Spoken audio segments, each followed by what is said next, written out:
Okay, so folks, I've got a Canadian blues icon with us tonight, and I'm quite happy that we actually get to see his face. For those that know the Downchild Blues Band, this man is the front of the band in regards to the vocals and also the harmonica. And unless you've started learning any other instruments that I know of, that's your major focal point. For those that know Canadian culture, the Blues Brothers were Dan Aykroyd and Mr. Belushi actually used the Downchild Blues Band as inspiration for the film. So we've got heaviness in the room, so to speak. But Chuck, I have to ask you this. You've been doing blues for how long? Because I know Downchild came about officially in 1978. And you've been... no, Downchild started in 1969. 1969. Okay. Yeah. Sorry, Spotify gave me... in 1978. 1978, okay. And you've been doing just Downchild, or have you participated in other projects? No, I've been in Downchild now for 32 years, but I was playing the blues. I've been playing for 50 years. Okay. And I understand that right now you're touring, well, mostly the East Coast currently, but you're doing that for the 50th anniversary album, which is available, right? It's a 50th anniversary album and DVD. What's a double box?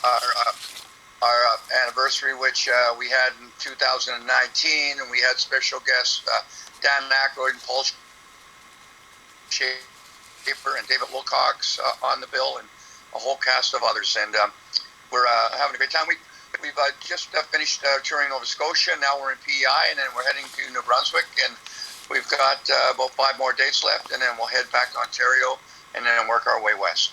Okay, so you've got a few weeks still to go before the tour is done. Yeah, we'll be on May 12th. May 12th. Well, that's a break. Well, I can't say it's breakneck, but near close. I'm happy that you're actually taking a break tonight. Now, most of the band members are from Ontario, correct? All the band members are from Ontario. Yeah. Okay. And you were born and raised in which town or city?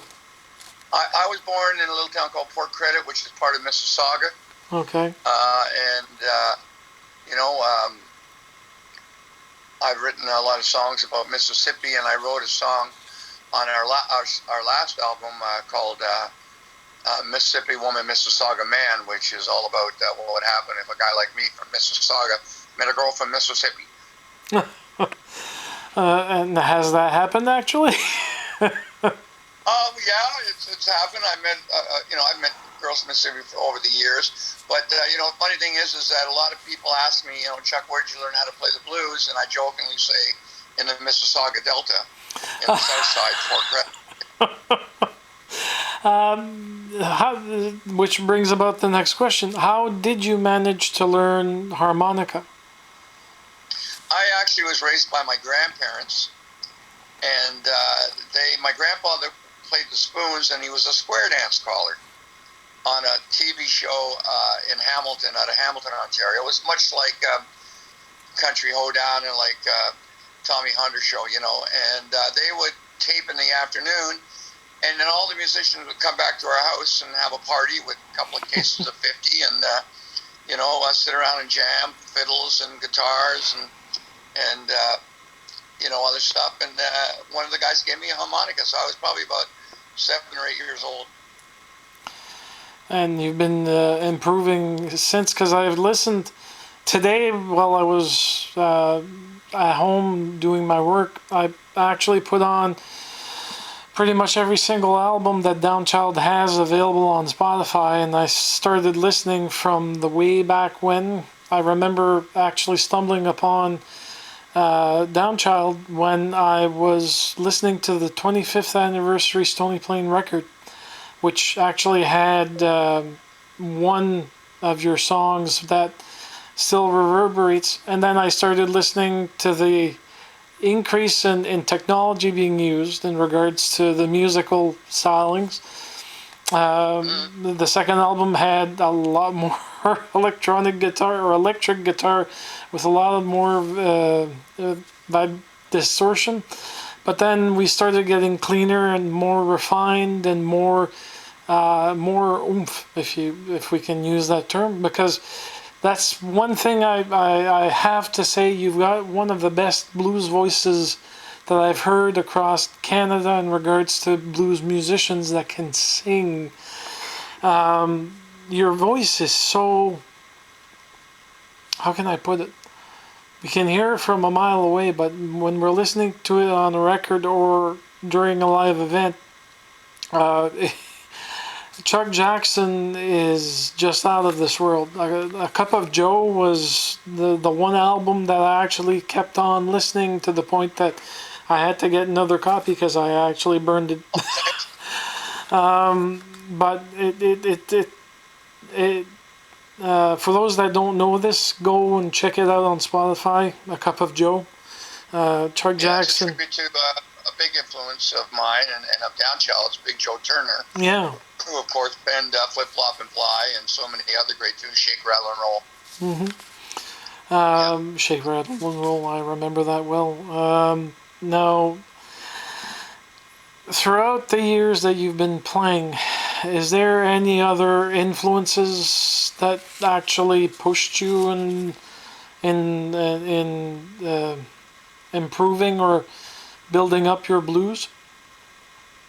Yeah, for sure. I mean, I grew up, young, listening to country music and stuff, and of course, like anybody in the early '60s, I was influenced by the British invasion, and through that, of course, the Beatles and Rolling Stones. But then later on, when you had people like John Mayall and Eric Clapton and stuff, I started to, and at the age of 16, I saw Buddy Guy at the exhibition in Toronto and started exploring the blues and learning about, Muddy Waters and Little Walter and, Junior Wells were big influences, harmonica-wise, those guys. But vocally listening to, Joe Turner.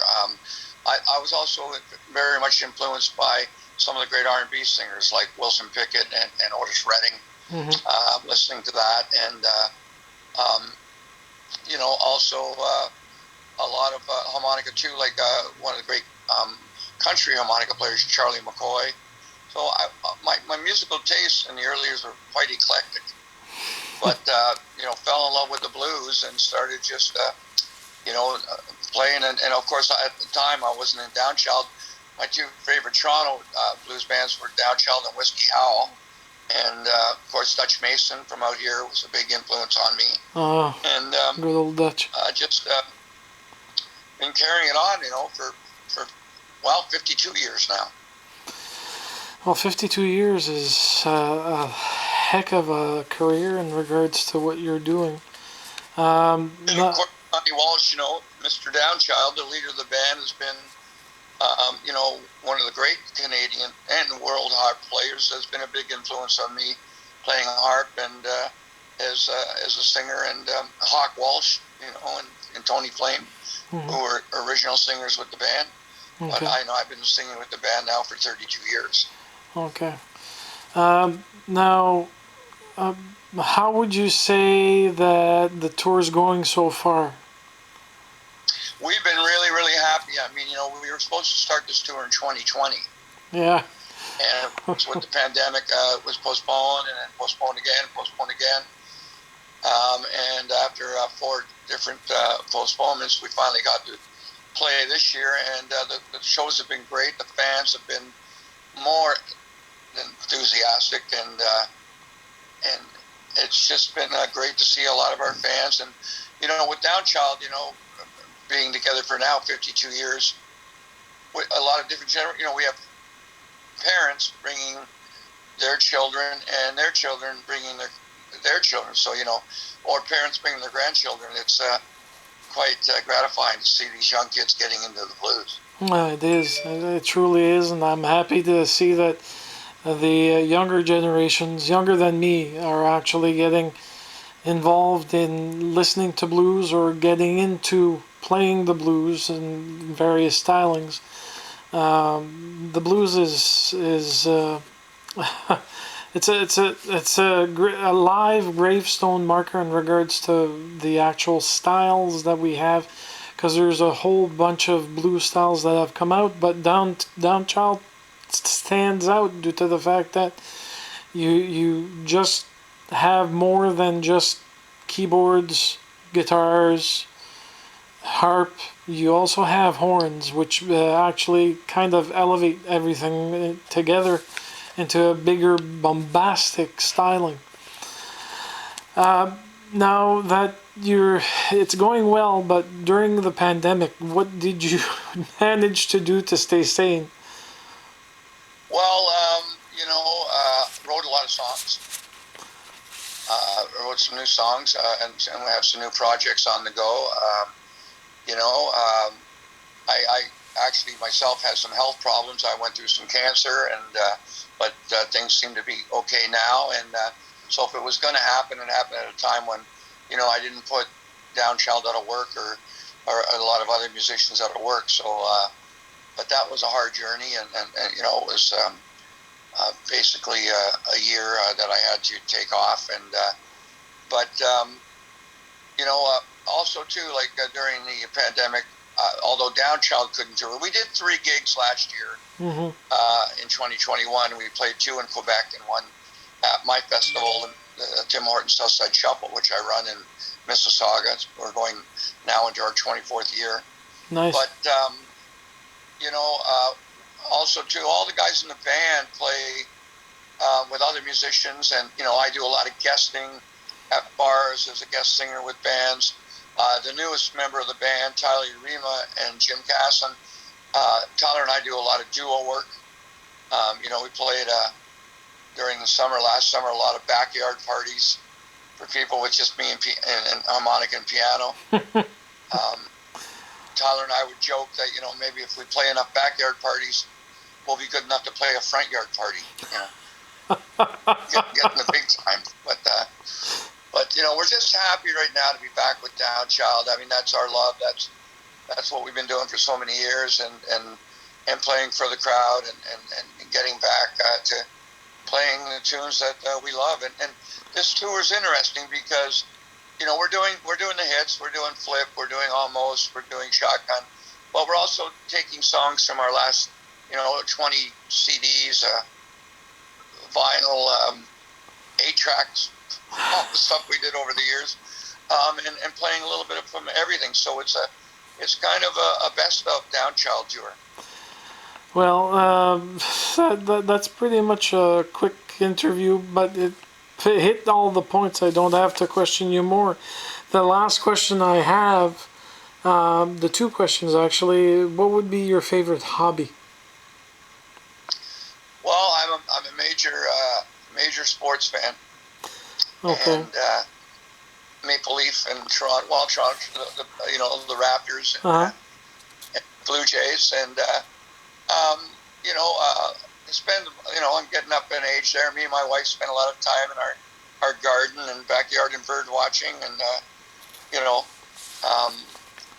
it's quite funny over the years. Like we've had the reputation of being quite the rowdy band and partiers. I joked to my wife the other day, we spend more money on birdseed than we ever did on dope. It is an expensive thing. The bag of birdseed is almost like $30 for 1 kilo, depending on what you're feeding. So exactly. So I mean, we've mellowed down, and me and my wife came out early before we started the tour.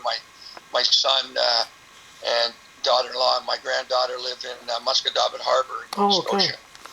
So we went to visit them for a little bit and spent a lot of time with our family. Oh, well, I'm happy to hear that. Now, last question. I've asked everyone in my line of work in regards to it when I do my interviews, and this is the one I've been wanting to ask you. What's your favorite dish? My favorite dish?